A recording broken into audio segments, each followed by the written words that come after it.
10 ಜನ ಸೇಫ್.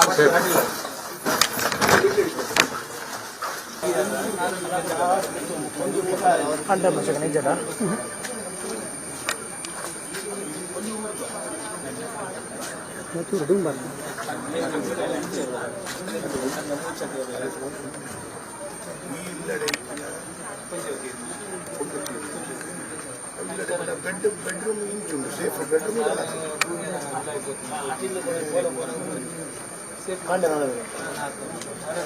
ಬಾಳೆ ಅಲ್ಪ ಪೂರ್ಣ ಜಾಗ. ಇವತ್ತು ಮಂಗಳೂರಿನಲ್ಲಿ ಬಹಳ ದುಃಖಕರವಾದಂಥ ಒಂದು ಘಟನೆ ಸಂಭವಿಸಿದೆ. ಬೆಳಿಗ್ಗೆ ಮುಂಜಾನೆ ಸರಿಸುಮಾರು 4-4:15 ಗಂಟೆಯ ಹೊತ್ತಿಗೆ ಭಾಳ ಭೀಕರವಾದಂಥ ಮಳೆ ಬರ್ತಾ ಇರುವಂಥ ಸಂದರ್ಭದಲ್ಲಿ ಮಂಗಳೂರಿನ ಪಂಪೆಲ್ನಿಂದ ಗರುಡಿ ಕ್ಷೇತ್ರದ ಹೋಗುವಂಥ ಮುಖ್ಯ ರಸ್ತೆಯಲ್ಲಿ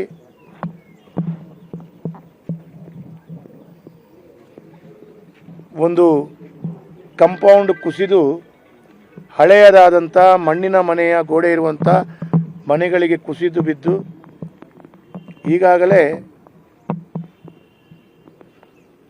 ಬಂದಂಥ ಪೊಲೀಸ್ ವರದಿ ಮತ್ತು ಇನ್ನಿತರ ಜನರ ಅಧಿಕಾರಿಗಳಂತ ತಿಳ್ಕೊಂಡ ಹಾಗೆ 3 ಜನರ ಜೀವಕ್ಕೆ ಅಪಾಯ ಹಾಗೆ ಜೀವ ಹಾನಿಯಾಗಿದೆ ಅಂತೇಳುವಂಥದ್ದನ್ನು ತಿಳ್ಕೊಂಡು ಬಂದಿದೆ.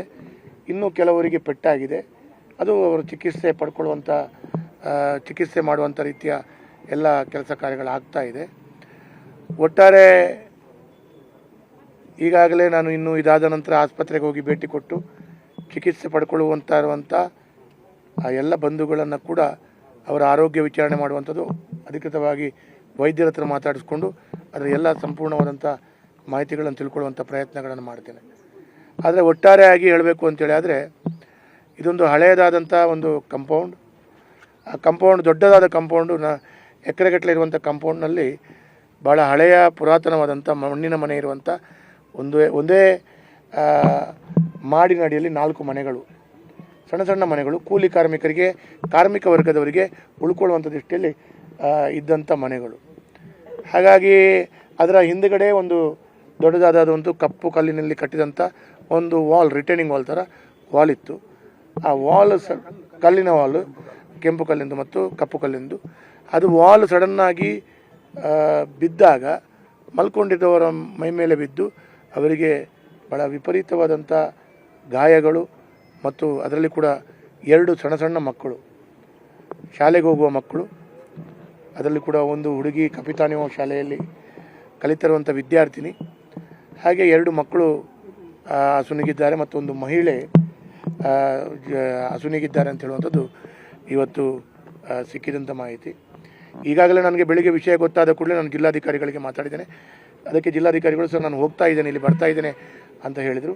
ಹೋಗಿ ಬಂದ ನಂತರ ಪುನರಪಿ ನಾನು ಜಿಲ್ಲಾಧಿಕಾರಿಗಳು ಮಾತಾಡುವಾಗ ತಕ್ಷಣ ಅದಕ್ಕೆ ಪ್ರಕೃತಿ ವಿಕೋಪದ ಪರಿಹಾರ ಅಂತೂ ಸಿಗುತ್ತೆ, ಕೊಡ್ತಾರೆ.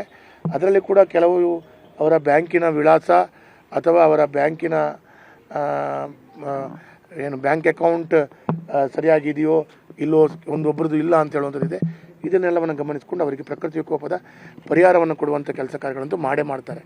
ಆದರೆ ಒಟ್ಟು ಆದಂಥ ಘಟನೆಗಳಲ್ಲಿ ಅವರು ಕೂಲಿ ಕಾರ್ಮಿಕರು ಅಥವಾ ಬೇರೆ ಕಾರ್ಮಿಕ ವರ್ಗದವರು ಎಲ್ಲೆಲ್ಲಿ ಕೆಲಸ ಮಾಡ್ತಾಯಿದ್ರು, ಅವರು ಕಾರ್ಮಿಕ ವರ್ಗದ ಇಲಾಖೆಯೊಂದಿಗೆ ನೋಂದಣಿ ಮಾಡಿಕೊಂಡು ಅದರಿಂದ ಯಾವುದಾದ್ರೂ ರೀತಿಯ ಪ್ರಯೋಜನಗಳನ್ನು ಪಡ್ಕೊಳ್ಬೋದಾ, ಅಥವಾ ಪ್ರಾವಿಡೆಂಟ್ ಫಂಡ್ ಇಲಾಖೆ ವತಿಯಿಂದ ಅಥವಾ ಬೇರೆ ರೀತಿಯ ಇಲಾಖೆ ವತಿಯಿಂದ ಅವರಿಗೆ ಇನ್ನಿತರ ಅವರು ಕಾರ್ಮಿಕರ ಕಡೆ ಯಾವ ರೀತಿಯ ಲಾಭವನ್ನು ಮಾಡಿಕೊಳ್ಬೋದು ಅಂತೇಳಿ ಕೂಡ ಅದನ್ನು ಕೂಡ ನಾನು ಅಧಿಕಾರಿಗಳ ಹತ್ರ ಈಗಾಗಲೇ ಮಾತಾಡಿದ್ದೇನೆ. ಇನ್ನು ಪುನರಪಿ ಕೂಡ ನಾನು ಸಂಪೂರ್ಣವಾದಂಥ ಮಾಹಿತಿಗಳನ್ನು ತಿಳ್ಕೊಂಡು ಅವರಿಗೆ ಹೆಚ್ಚಿನ ಪರಿಹಾರವನ್ನು ದೊರಕಿಸಿಕೊಡುವಂಥ ದೃಷ್ಟಿಯಲ್ಲಿ ನಾನು ಕೂಡ ಸ್ಥಳೀಯ ಶಾಸಕನಾಗಿ ನಾನು ನನ್ನ ಸಂಪೂರ್ಣ ಪ್ರಯತ್ನಗಳನ್ನು ಮಾಡ್ತೇನೆ.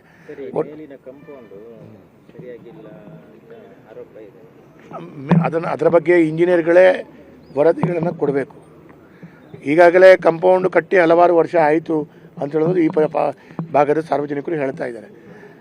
ಮತ್ತು ಈ ಮಂಗಳೂರಿನ ಈ ಪರಿಸರದ ಹಿಂದುಭಾಗ ಎತ್ತರ ತಗ್ಗು ಪ್ರದೇಶ ಹಾಗಿರುವಾಗ ಎತ್ತರದ ನೀರುಗಳು ಕೆಳಗಾಗಿ ಕರೆಯುವಾಗ ಪುರಾತನವಾದಂಥ ಹಳೆಯ ಒಂದು ರೀತಿಯ ಕಂಪೌಂಡಲ್ಲಾದರೆ ಆ ಕಂಪೌಂಡ್ ಗಟ್ಟಿ ಇರದೆ ಇರಲಿಕ್ಕೂ ಸಾಧ್ಯತೆಯೂ ಇದೆ. ಅದು ಗೊತ್ತಿಲ್ಲ. ಅದಕ್ಕೆ ಅಧಿಕಾರಿಗಳು ಬಂದು ವೀಕ್ಷಣೆ ಮಾಡಿ ಅದರ ರಿಪೋರ್ಟನ್ನು ತಯಾರು ಮಾಡ್ತಾರೆ. ಅದೇ ಪ್ರಕಾರ ಪೊಲೀಸ್ನವರು ಕೂಡ FIR ಅನ್ನು ದಾಖಲಿಸ್ತಾರೆ. ಮನೆ ಸಂಪೂರ್ಣ ಹಾನಿಯಾಗಿದೆ. ಈಗ ಇದ್ದಂಥವರನ್ನ ಎಲ್ಲಿ ಶಿಫ್ಟ್ ಮಾಡ್ತೀರಿ? ಅವರಿಗೆ ಅವರಿಗೆ ಇದ್ದಂಥವರಿಗೆ ಈಗಾಗಲೇ 4 ಮನೆಯಲ್ಲಿ ಸರಿಸುಮಾರು 15-16 ಜನ ಇದ್ದರು. ಅದರಲ್ಲಿ 5-6 ಜನರಿಗೆ ಪೆಟ್ಟಾದದರಲ್ಲಿ ಕೆಲವರು ಆಸ್ಪತ್ರೆಯಲ್ಲಿ ಚಿಕಿತ್ಸೆ ಪಡ್ಕೊಳ್ತಾ ಇದ್ದಾರೆ. ಇನ್ನು ಕೆಲವರಿಗೆ ಏನೂ ಪೆಟ್ಟಾಗಿಲ್ಲ. ಅವರಿಗೆ ನಮ್ಮ ಬೇರೆ ಸರ್ಕಾರದ ಜಿಲ್ಲೆಯ ವತಿಯಿಂದ ಅದಕ್ಕೆ ಅವರಿಗೆ ಗಂಜಿ ಕೇಂದ್ರಗಳಿರ್ಬೋದು ಅಥವಾ ಇನ್ನಿತರ ವ್ಯವಸ್ಥೆಗಳು, ಉಳ್ಕೊಳ್ಳುವಂಥ ವ್ಯವಸ್ಥೆಗಳನ್ನ ಅಂತೂ ಮಾಡೇ ಮಾಡ್ತಾರೆ. ಅದು ಯಾವುದೇ ಸಂದರ್ಭದಲ್ಲಿ ಈ ರೀತಿಯ ಘಟನೆ ಆದಾಗ ಅದಕ್ಕೆ ಆಲ್ಟರ್ನೇಟಿವ್ ವ್ಯವಸ್ಥೆಗಳು ಇದ್ದೇ ಇರುತ್ತೆ, ಅದನ್ನು ಮಾಡ್ತೇವೆ. ಆದರೆ ಈ ರೀತಿಯ ಮನೆ ಹಾನಿಯಾಗಿದೆ. ಆ ಮನೆ ಹಾನಿಯಾದಾಗ ಕೂಡ ಅದು ಮಣ್ಣಿನ ಗೋಡೆ ಮನೆ ಆದ ಕಾರಣ ಆ ಕಾಂಪೌಂಡಲ್ಲಿ ಬಿದ್ದ ರಭಸಕ್ಕೆ ಮಣ್ಣಿನ ಗೋಡೆ ಕೂಡ ಬೀಳುವಂಥ ಪರಿಸ್ಥಿತಿಗಳು ಬಂತು.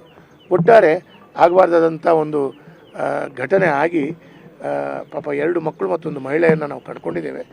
ನಮಗೆಲ್ಲರಿಗೂ ದುಃಖ ಇದೆ.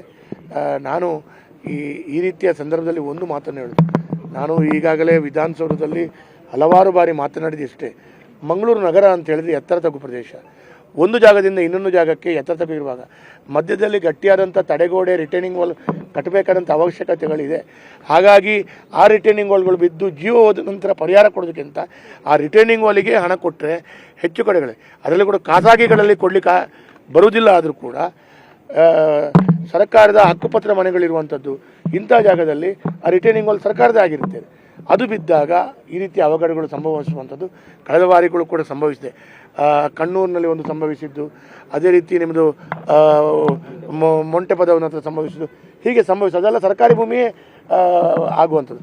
ಹಾಗಾಗಿ ಇದಕ್ಕೆ ಎಲ್ಲೆಲ್ಲಿ ಸುರಕ್ಷಿತವಾಗಿಲ್ವೋ ಅಲ್ಲಿ ತಡೆಗೋಡೆ ಕಟ್ಟುವಂಥದ್ದು ಅಷ್ಟೇ. ಇಂಥ ನಗರಗಳಿಗೆ ಹಣವನ್ನು ಕೊಡಬೇಕಾದಂಥದ್ದು, ತಡೆಗೋಡೆ ಕಟ್ಟಲಿಕ್ಕೆ ಅವಕಾಶಗಳನ್ನು ಸರ್ಕಾರ ಕೊಡಬೇಕಾದದ್ದು ಕೂಡ ನಾನು ಬೇಡಿಕೆಯನ್ನು ಇಡ್ತಾ ಇದ್ದೇನೆ. ಮುಂದಿನ ದಿನಗಳಲ್ಲಿ ಸರ್ಕಾರದ ಗಮನವನ್ನು ಕೂಡ ತರ್ತೇನೆ.